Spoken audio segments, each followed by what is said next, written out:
இந்த சோப்பு தயார் பண்ணுறேன். இந்த சோப்பு தயார் பண்ணி சேல்ஸ் பண்ணுறேன்.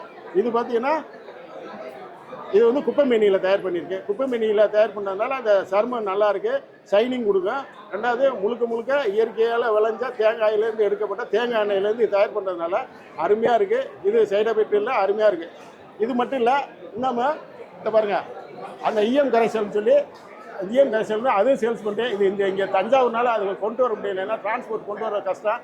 அதனால் அதுவும் சேல்ஸ் பண்ணி அது நல்லா போய் இது பாத்ரூம் க்ளீன் பண்ணேன். பாத்ரூமில் ஊற்றி விட்டோம்னா 1 லிட்டர் தண்ணிக்கு ஒரு 10 மில்லி ஊற்றி விட்டோம்னா அது பார்த்தீங்கன்னா அதில் உள்ள கழிவுகளை பூரா சாப்பிட்டு வெறும் தண்ணி தான் கிடக்கும். அந்த தண்ணியை பூரா சுத்தப்படுத்துகிறோம். அதனால ஸ்மெல்ன்றதே வராது. பினாயில் பிளிச்சிங் மாதிரி எதுவும் தேவையில்லை. இது மட்டும் யூஸ் பண்ணாலே போதும். அது பின்னாடி மல்டிபர்பஸ் இயற்கை சலவை கரைசல் இதுவும் நான் தயார் பண்ணி சேல்ஸ் பண்ணிக்கிட்டு இருக்கேன். இதுவும் அருமையாக போயிட்டுருக்கு. ஒரு 10 துணிக்கு 100 மில்லி இந்த சலவை கரைசலை ஊற்றி 1 மணி நேரம் ஊற வச்சு வாஷிங் மிஷினில் போட்டோம்னா அழுக்கு சுத்தமாக போயிடும். அருமையாக இருக்கும். இயற்கையாக முழுக்க இது பூரா இந்த தண்ணியெல்லாம் செடி உயிருக்கு பாயும்போது எந்த பாதிப்பு வராது.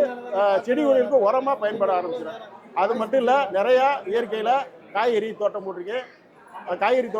அதே மாதிரி வாழை போட்டிருக்கேன், தென்னை மரம் வச்சுருக்கேன். எல்லாமே முழுக்க இயற்கையாக மாறி இயற்கையிலே இதுன்றதுனால 8 வருஷமாச்சு நான் ஆஸ்பத்திரி பக்கம் போகிறதே இல்லை. முழுக்க சொந்தமாகவே எல்லாமே தயார் பண்ணி நான் வந்து இயற்கையாக தற்சார்பாக வாழ்ந்துக்கிட்டு இருக்கேன். இதே என்னுடைய வரலாறு.